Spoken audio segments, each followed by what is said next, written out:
लड़ाई वाकई हिंदुत्व बनाम हिंदुत्व बनाने की कोशिश समाजवादी कर रही है, तो अपनी कोशिशों में कितनी कारगर यहां साबित होती नजर आएगी। और अब इसकी काट क्या बीजेपी निकालेगी, क्योंकि 2024 का एक बड़ा डेंट वो यहां इसी यूपी में हाफ होकर झेल चुकी है।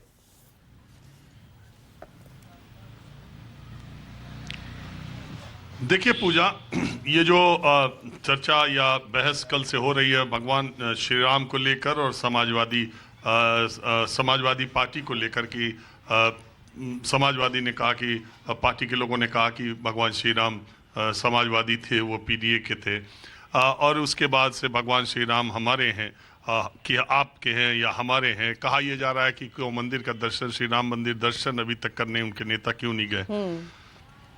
सबसे पहली बात, अगर इसको राजनीति से जोड़ करके देखें तो अयोध्या, फैजाबाद अयोध्या की जो लोकसभा सीट है, और जब से राजनीति का मुद्दा भगवान श्री राम या राम जन्मभूमि या अयोध्या बना, तब से 1991 से लेके आज तक 9 लोकसभा के चुनाव हुए, जिसमें 5 बार भारतीय जनता पार्टी जीती है और 4 बार हारी है। उनके 2 सांसद यानी विनय कटियार तीन बार और 2 बार लल्लू सिंह वहां से सांसद बने। तो 5 बार भाजपा जीती, 4 बार विपक्षी दल के जीते। बहुजन समाज पार्टी भी है उसमें, कांग्रेस भी है, 2 बार समाजवादी पार्टी भी है। तो अगर आप 2024 के लोकसभा चुनाव को देखें तो भगवान श्री राम का जो राम जन्मभूमि मंदिर बन रहा था, उसके प्राणोत्सव से बड़ा अवसर तो कोई नहीं हो सकता। और उसको कहा भी गया कि पिछले 500 सालों में ये बहुत सबसे बड़ा अवसर है, और इस तरह से प्राण प्रतिष्ठा हुई, दुनिया भर के लोगों को बुलाया गया, टेलीविजन पे सुबह से शाम तक लाइव कवरेज हुआ। नतीजा लोकसभा का क्या रहा, अयोध्या फैजाबाद सीट का आपको पता है। और सिर्फ वही नहीं, उसके आसपास की सीटों पर भी क्या नतीजा रहा ये भी सबको पता है। भगवान श्री राम से जुड़े लोकसभा की जितनी सीटें हैं, और यहाँ तक कि भगवान राम का नाम भी जहां पर है, रामपुर की लोकसभा सीट, वो भी भारतीय जनता पार्टी हार गई।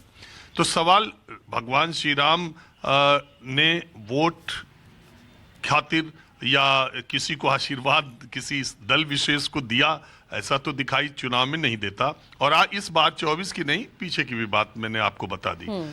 बात यह है कुल मिला के कि पहले तो जो आजकल बहस का स्तर है पूजा, उसमें यह जानना जरूरी है कि समाजवाद और भगवान श्री राम की जब आप चर्चा करते हैं तो समाजवाद है क्या। दिक्कत यह है कि आज समाजवाद की बात करने के बाद अगर आपसे कहा जाए, अगर कोई कहे तो समाजवाद का मतलब समाजवादी पार्टी नहीं है। समाजवाद के सिद्धांतों पर समाजवादी पार्टी चलने की बात भले कर रही हो, लेकिन समाजवाद जो आइडियोलॉजी है, जो वो एक विचार है, वो समाजवादी पार्टी नहीं है। समाजवादी होने का मतलब, समाजवाद को मानने का मतलब समाजवादी पार्टी होना कतई नहीं। और समाजवाद की जो विचारधारा है वो क्या कहती है, ये पहले जान लेना जरूरी है। इसी तरह से मर्यादा पुरुषोत्तम नाम कहा जाता है भगवान श्री राम का, तो पुरुषों में सबसे उत्तम और मर्यादा। तो अब जो हम उनका नाम ले रहे हैं, लेकिन उनके आदर्श जो मर्यादा के हैं, क्या वो हम अपनी मर्यादा की सीमाओं को लांघ नहीं रहे। भगवान श्री राम अगर आज जिंदा होते और सत्ता के लिए उनके नाम का इतना प्रयोग होता, तो मुझे लगता है कि वो एक बार फिर से अगर होते तो एक बार वो फिर से उतने उदास और निराश हो जाते।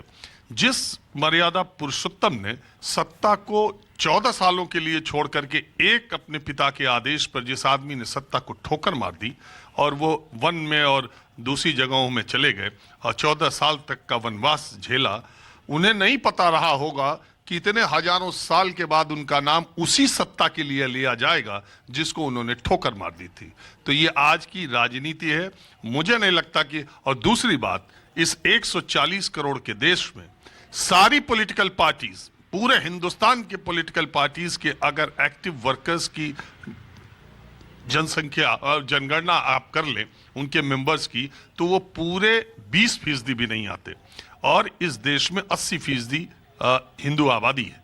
तो इसका मतलब आप ये समझ लीजिए कि मेजॉरिटी जो है वो किसी पार्टी का सदस्य नहीं है। तो क्या उसके भगवान श्री राम नहीं है? क्या भगवान श्री राम इनके हैं या उनके हैं? और जो उनका फोटो लगा के राजनीति की बात कर रहे हैं या जो उनके मंदिर से राजनीति की बात कर रहे हैं, मैं आपको पता है यूट्यूब पर भी है और इसी चैनल न्यूज़ 24 पर प्रख्यात वकील राम जेठमलानी का एक इंटरव्यू मैंने किया था। मैंने वो उस इंटरव्यू के 2 साल बाद उनका निधन भी हो गया था। मैंने उनसे जब ये पूछा था कि आपकी ज़िंदगी का सबसे बड़ा मुकदमा क्या है, तब उसमें उन्होंने कहा था जिस फैसले में सुप्रीम कोर्ट ने यह माना था कि हिंदू एक धर्म नहीं है, हिंदू एक जीवन शैली है, जीवन पद्धति है, और हिंदू होने का मतलब कतई कट्टर होना नहीं है। तो वो चीज़ें जो आपको दूसरी तरफ कर ले जा रही हैं, और भगवान के नाम पर या किसी धर्म के नाम पर जो वोटों की राजनीति हो रही है, अब समय बदल गया है। नहीं तो हिंदू धर्म का नाम लेकर और हिंदुत्व का नाम लेकर इलेक्शन जीतने वालों की इसी देश में सदस्यता रद्द भी हुई है, लेकिन आज उसी पर पॉलिटिक्स सबसे ज़्यादा हो रही है। तो मुझे नहीं लगता कि देश में कोशिश भले की जाए, लेकिन मर्यादा पुरुषोत्तम श्री राम को कोई एक खांचे में अपने या उनके में नहीं रख पाएगा।